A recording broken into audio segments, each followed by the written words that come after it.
The company emerged from obscurity. It promised innovation. It promised disruption. Investors, hungry for the next big thing, poured money in. The stock soared. Analysts sang its praises.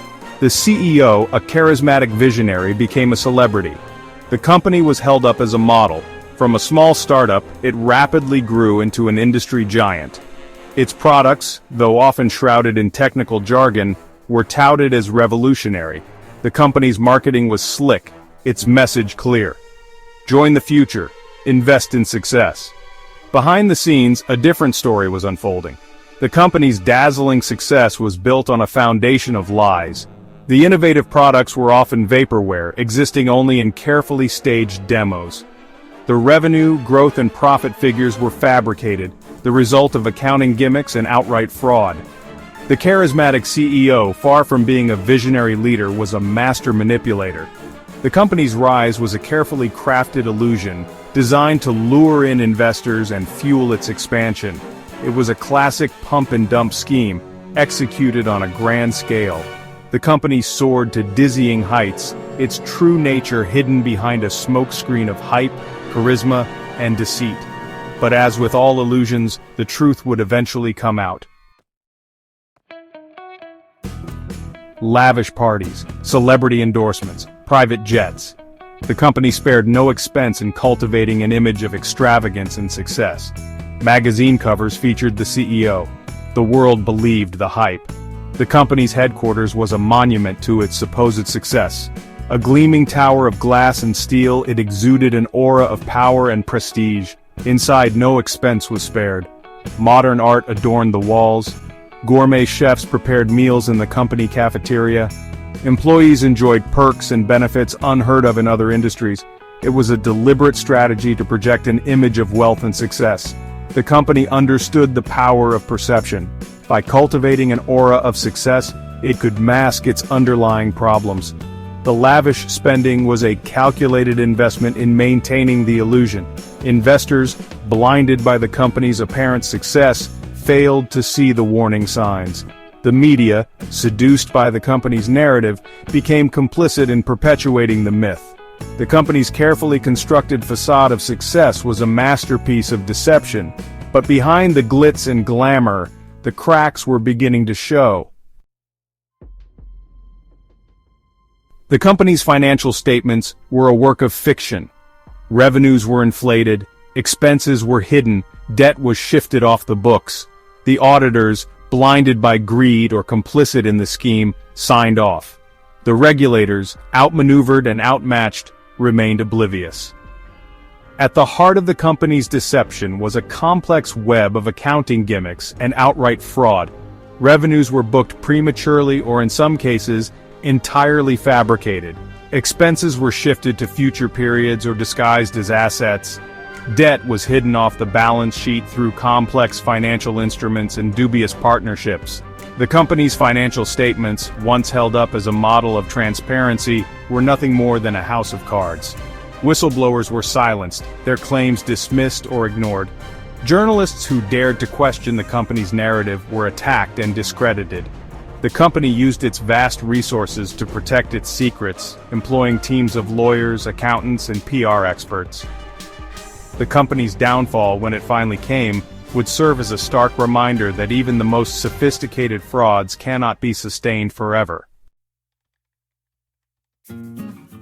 A lone analyst questioned the numbers. A whisper spread through the market. A journalist started digging. Doubts crept in. The stock price trembled. The CEO dismissed the concerns. Despite the company's best efforts to maintain the illusion of success, cracks were beginning to appear. Rumors spread through the market about questionable accounting practices and unsustainable growth. A few brave journalists and analysts began to raise concerns, but their warnings were largely ignored or dismissed. The company's response to these early warnings was swift and brutal. It used its considerable influence to discredit its critics, labeling them as short sellers and naysayers. It launched aggressive public relations campaigns to reassure investors and maintain confidence in its stock price. For a time, these tactics worked. The company's carefully constructed narrative of success proved remarkably resilient. However, the seeds of doubt had been sown. As more and more questions were raised, investors began to lose faith. The beginning of the end was near. The news broke.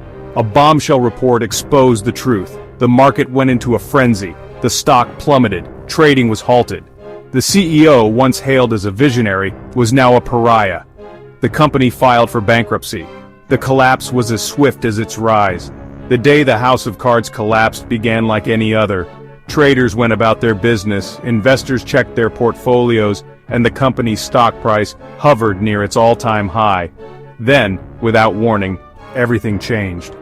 A respected financial news outlet published a damning exposé detailing years of accounting fraud, insider trading, and regulatory misconduct. The article, based on months of investigation and interviews with whistleblowers, painted a starkly different picture of the company. The market reaction was immediate and brutal. The company's stock price plunged, losing billions of dollars in value within hours. Trading was halted as investors rushed to sell their shares. Lawmakers called for investigations. Regulators launched probes. The company's legacy would be one of deceit, greed, and the devastating consequences of unchecked corporate power. Thousands of employees lost their jobs. Investors saw their savings wiped out.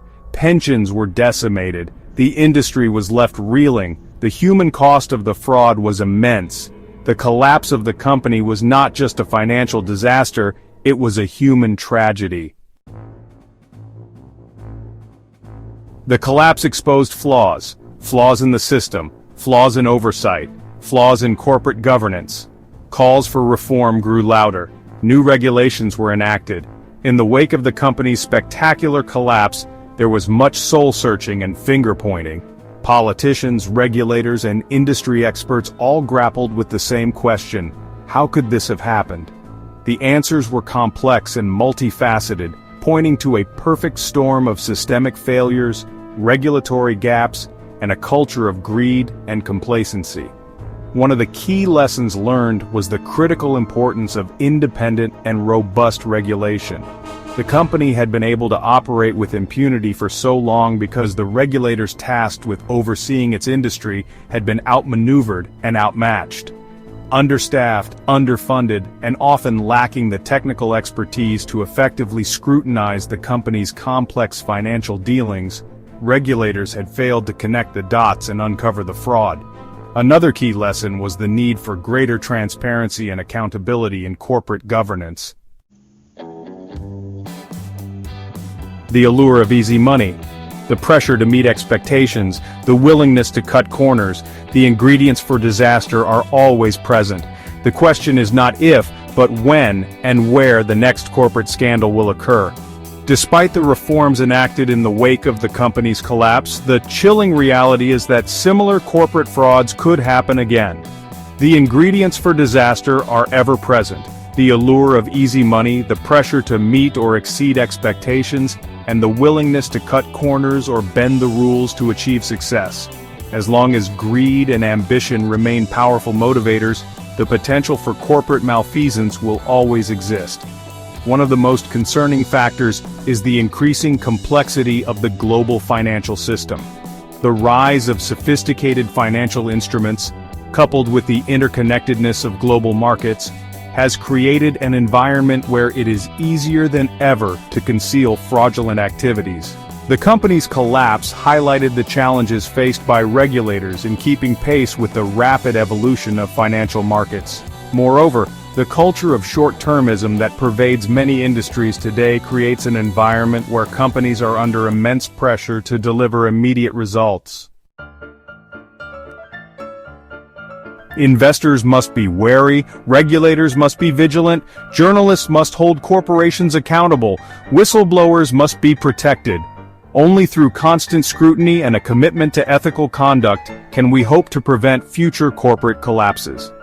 In the aftermath of the company's collapse, it became abundantly clear that preventing similar frauds in the future would require a multi-pronged approach.